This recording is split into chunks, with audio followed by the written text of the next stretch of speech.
Dites-moi, est-ce que vous êtes déjà retrouvé face à des personnes dont on dit qu'elles avaient une haleine de chacal? C'est un peu méchant de le dire comme ça, mais bon.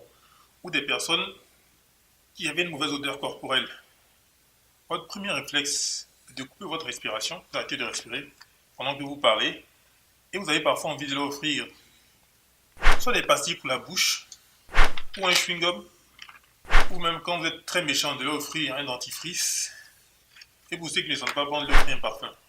C'est vraiment un réflexe de survie. Vous avez dû certainement lire le titre de la vidéo, c'est ce qui vous a poussé à cliquer. En fait, je vais vous faire une révélation. La mauvaise odeur n'existe pas. Que ce soit une odeur corporelle, une odeur buccale, la mauvaise odeur n'existe pas. Et là, vous posez des questions. Mais comment la mauvaise odeur n'existe pas? Je vais vous raconter une histoire. Il y a quelques années de cela, j'avais deux parfums. Un parfum que j'aimais honnêtement, que j'avais senti sur certaines personnes que j'avais acheté, qui était Habit Rouge de Guerlain, qui s'affiche là. Et un second parfum qu'on m'avait recommandé, qui est Drakkar Noir de Guy Laroche, qui s'affiche là. Finalement, mon entourage avait du mal à supporter Habit Rouge de Guerlain parce qu'il disait que ça sentait comme une odeur de poudre de bébé. Et Drakkar Noir, c'est moi qui avais du mal à le supporter parce que je le trouvais trop fort. Après ça, je me suis posé des questions. Je me suis dit, mais attends, pourquoi un parfum que je supporte, certaines personnes ont du mal à le supporter? Bien, c'est simplement dans le cas de certains parfums.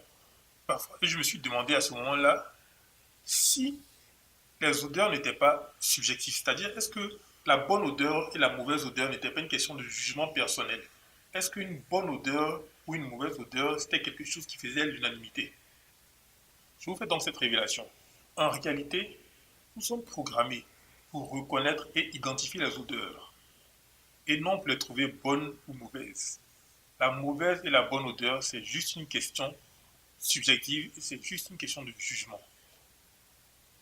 Et malheureusement, pour faire plaisir à mes amis, je suis obligé de donner mes deux parfums. Avec beaucoup de peine. Parce qu'ils m'ont coûté un peu cher. Mais bon, que ne ferait-on pas pour ses amis? Et pour soi-même. Le jugement dont je vous parlais, c'est-à-dire juger qu'une odeur est bonne ou mauvaise, nous l'avons acquis en grandissant et dans notre cercle familial, dans notre environnement extérieur, c'est-à-dire amis, parents, travail, pas forcément travail parce que le temps de travailler, on connaît déjà un peu les odeurs. C'est surtout au niveau de l'école, au niveau de la famille, au niveau des amis, tout ça. Sinon, à la base, nous sommes tous des analphabètes de l'olfaction. Et pour la plupart d'entre nous, les odeurs qui nous sont familières sont les odeurs de notre environnement, qui se limitent généralement aux produits ménagers, produits d'entretien et à tout ce qui est alimentaire.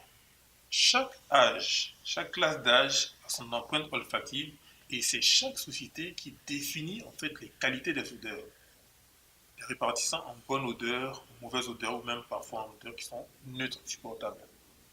Prenons le cas des bébés, pour que vous puissiez bien comprendre. Un bébé n'a pas de propulsion face à son caca. Il est capable de s'en mettre partout, de jouer avec, de se badigeonner le visage avec ça, d'en mettre plein le mur. Pour lui, le caca, ou si vous voulez faire plus joli, ses excréments ou ses selles n'ont pas d'odeur particulière. Pas parce qu'il ne sent rien du tout, mais simplement parce qu'il n'arrive pas à distinguer la mauvaise odeur de la bonne odeur. Pour lui, toutes les odeurs, il est même presque au même niveau. Et c'est au fur et à mesure, en grandissant, que son père ou sa mère, bien sûr les mamans, finissent par leur dire que telle odeur associée au caca est une mauvaise odeur et telle odeur associée à tel produit d'entretien, c'est-à-dire savon, parfum, cologne, tout ça, est une bonne odeur. Et c'est l'enfant qui grandit avec ça qui finalement finit par se dire que telle odeur et telle odeur sont des odeurs qui sont bonnes ou mauvaises. Par contre, allons nuancer nos propos. Il y a deux catégories de substances chimiques qui sont particulièrement puissantes et dont l'odeur est pour la majorité des individus insupportable. Parce que nous les associons à des odeurs qui sont dangereuses. Sans véritable argument à l'appui. La première catégorie, ce sont les odeurs soufrées. En gros, c'est tout ce qui sent l'œuf pourri. Non, celui-là, il sent bon. En fait, ces odeurs évoquent pour nous la toxicité et le danger mortel. La deuxième catégorie, ce sont des amis. La définition s'affiche là, pour ceux qui ne savent pas c'est quoi des amis. Des odeurs de charogne, de putréfaction.